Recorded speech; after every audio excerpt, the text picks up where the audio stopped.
TV रे देखिली एवं प्रथम पचारली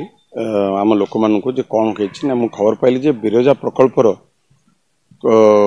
प्रशासन कौन निष्पत्ति उपरे से गोटे रास्ता रोक करथिले एवं सेतु मुझे खबर पाइली जे माननीय विधायक धर्मशाला से बाटे जाउथिले एवं तांको भीतर कौन बचसा है कि कौन है जानी परफेक्टली बट तांको उपरे आक्रमण है। प्रथम कथा विजु जनता दल हिंसा रे आदौ विश्वास करे नहीं एवं एटा अत्यंत दुखदायक घटना मुझे निंदा करुच्ची एवं जो माने दोषी प्रशासन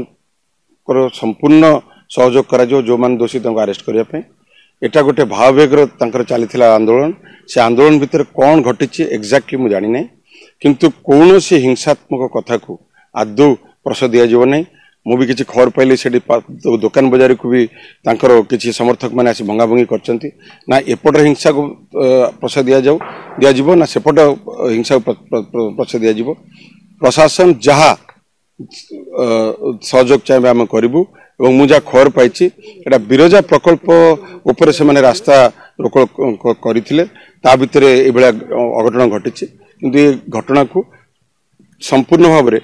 मुझे शुणिली तार खबर नेली और निजे एसपी की फोन करी डीएसपी फोन करी जो मैंने दोषी समस्त को अरेस्ट करा जाऊ।